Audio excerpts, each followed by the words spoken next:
Hello, I'm Aussie Expat and welcome to the Aussie Expat Watch channel, and today we're going to do a review on a very special watch for Rolex, and that's the Explorer 36mm.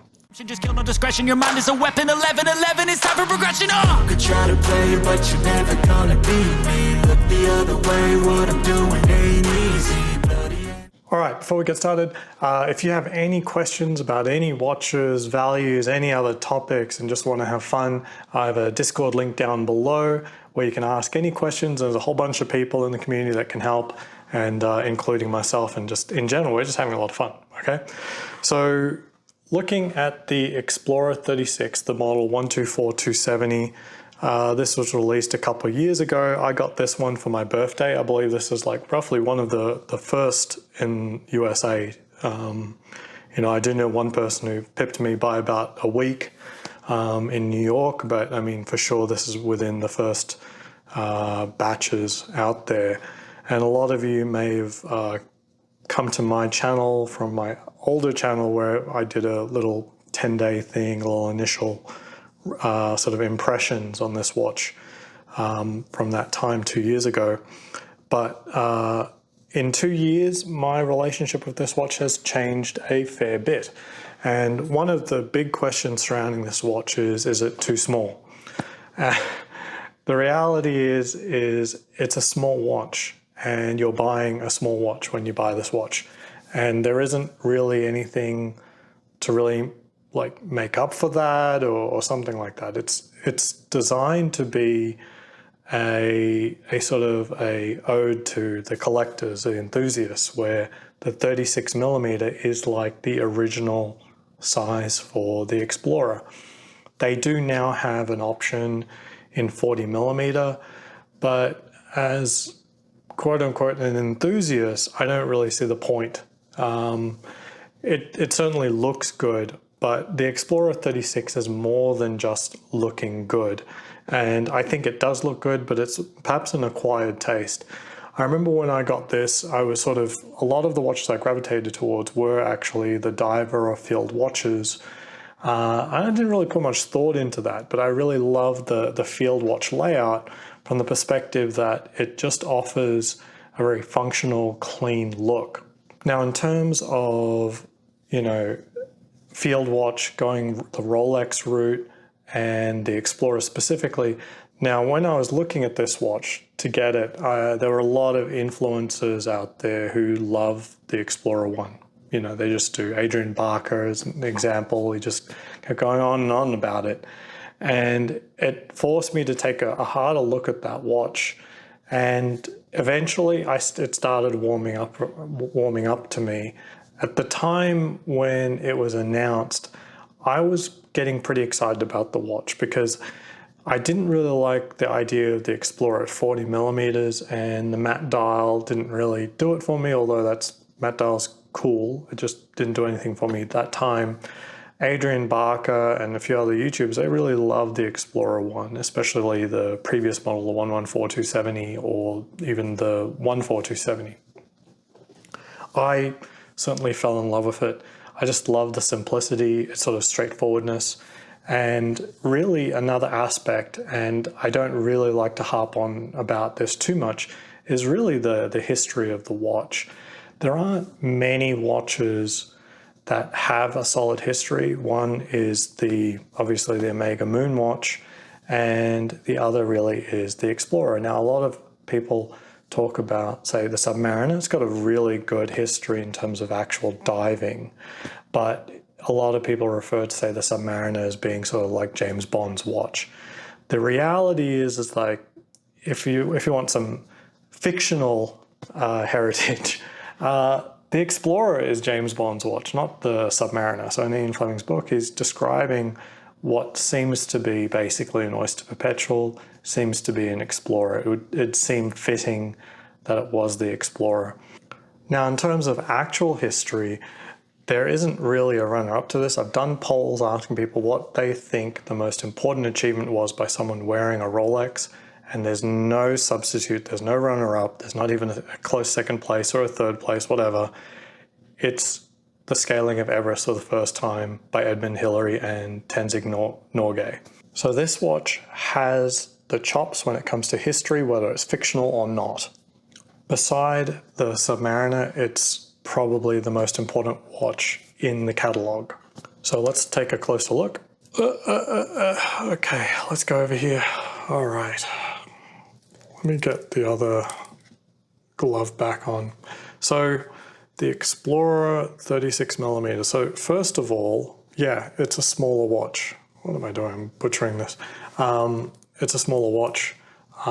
It's not even 36. It's 35.4. So if you take some calipers and go from, say, 8 o'clock to 2 o'clock, it's about 35.4. So it is absolutely a smaller watch.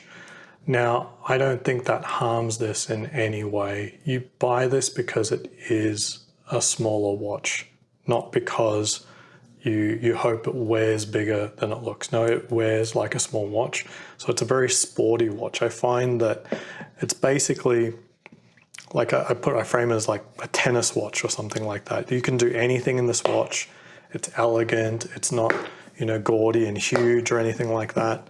As a size comparison, I'll pull out the Black Bay 58, which is at 39mm. I'm trying to make sure I'm holding them very close to the same distance away. And you can see that the 36 Explorer is smaller.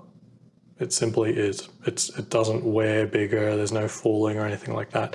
The reality is that the little bit of fooling around is with the Oyster Perpetual 36. Now, if you want something in between this and say this, the 36 OP is actually a really good choice because it's probably about 37mm if you're rounding correctly and measuring correctly. It's about 37. So the OP 36 is bigger than the Explorer 36 by a good margin, including the bracelet being an extra millimeter thicker. So this has a 19mm bracelet, while most of the other watches have a 20mm lug width. The clasp as well is also something that is significantly different on this watch compared to any of the other sports models, and that it tapers down much thinner. So there's a very aggressive taper, and it tapers down to this clasp. Now, for anyone who doesn't own a Rolex, this clasp is actually quite slender. If we take a look at, say, the Black Bay 58, which doesn't have a big clasp, this is noticeably a smaller clasp. Now, is it objectively small? Well, the Omega Speedmaster, the 3861, actually has a clasp that's 1mm thinner than this.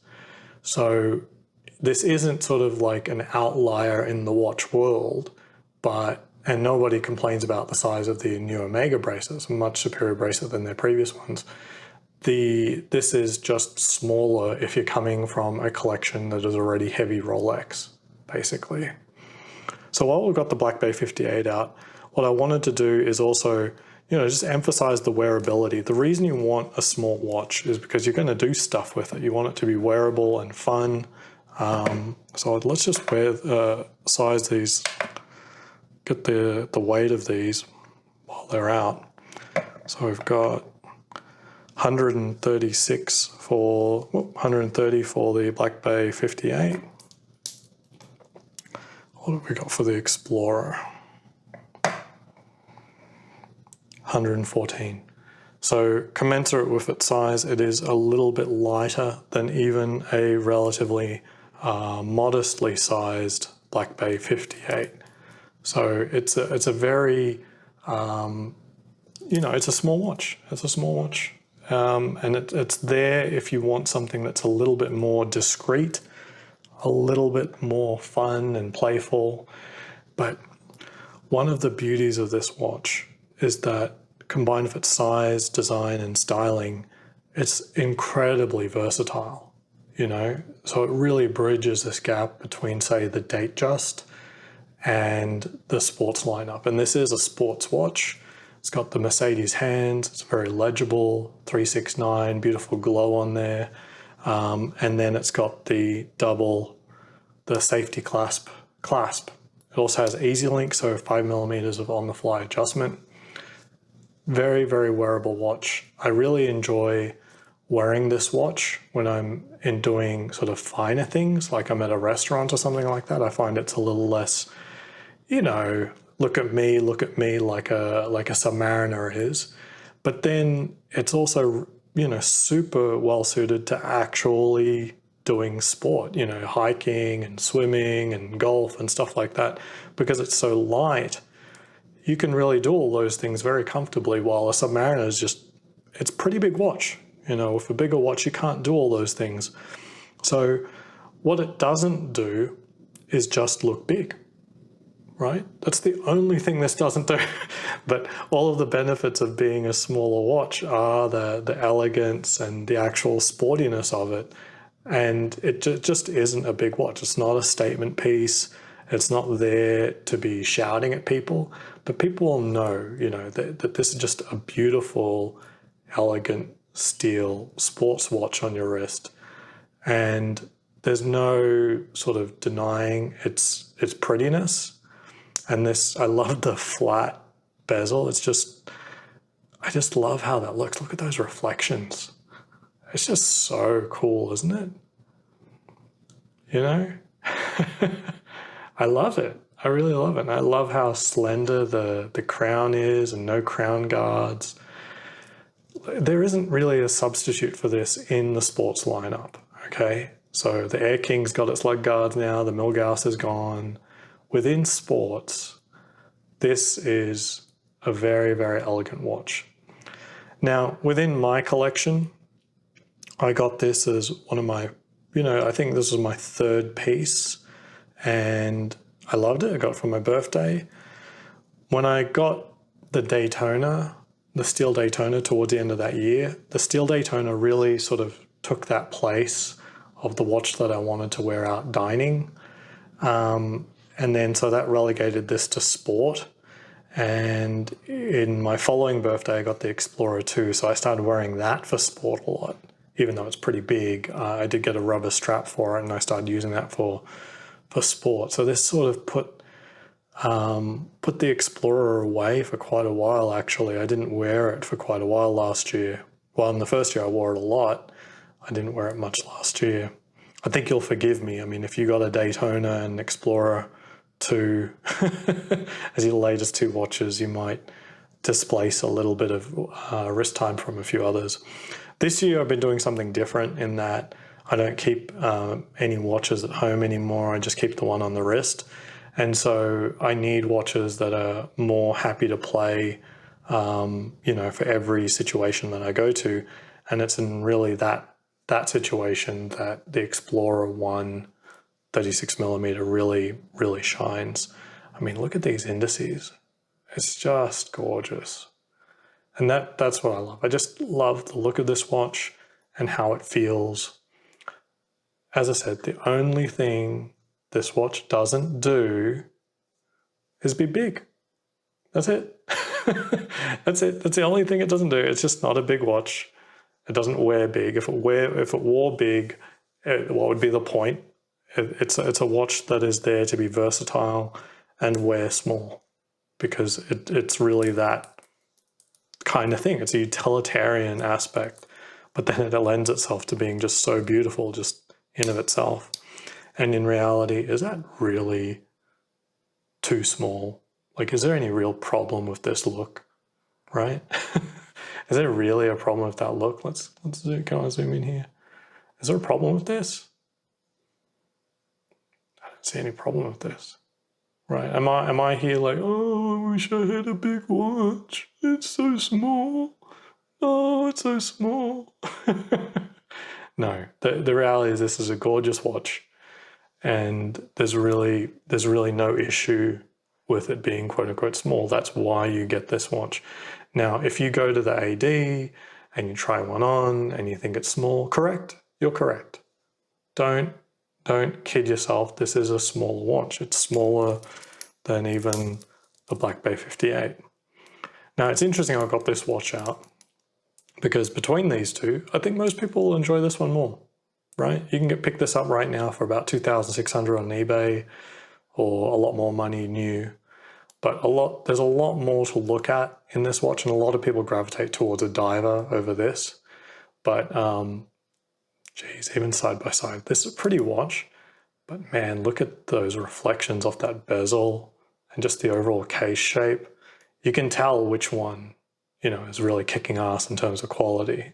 I don't know what to say. Like, if this doesn't come out on camera, I just got to tell you, like, it doesn't get much better than the Explorer 1. I've compared this to my Speedmaster a fair bit. It's sort of hard to say why. They sort of both fall in this sort of middle, very, very versatile watch range. This is far superior. The bracelet is a lot put together, just much better. The actual clasp is more functional and more secure and not prone to locking up like the Omega Speedmaster. This at retail is cheaper than a Speedmaster by a lot. And it's just higher quality and, in my opinion, better heritage. I mean, yeah, the moon's something, but, Everest, man, Everest. So right now, secondary prices of this are still, not that affordable, but I think this is a doable first piece from many Rolex dealers. So if you ask for this watch, you just have to be a little patient and they'll get it in. They'll be calling you up. This is a really good starter watch. The only problem is it's not what a lot of people who enter the sort of the watch game really think of as being their first watch. Because a lot of people entering the watch game, they want their ultimate watch. The Explorer 1 isn't a lot of people's ultimate watch. They sort of have to be a real enthusiast to arrive at sort of that position. And if all I had to do was live with just the Explorer 1, I would be very, very happy. This is a high quality watch. And, as a first piece, it kind of helps that this is like, I think it might be 7,000, but when I got it, it was like 5,800 or something. Like, this is a very affordable sports watch from Rolex, and it's just beautiful. And there's no watch that they have that has better history, better heritage than this. All right, so that's it. That's my review of the Explorer 36. Again, any questions, anything you want to talk about watches, just hit the Discord link down below. It's an anonymous chat, basically. It's all for fun. Next video, I think I've got a watch roll that has these really cool peanut or M style cushions that I really, really love. So if you want to see that, please subscribe. And until next time, see you around.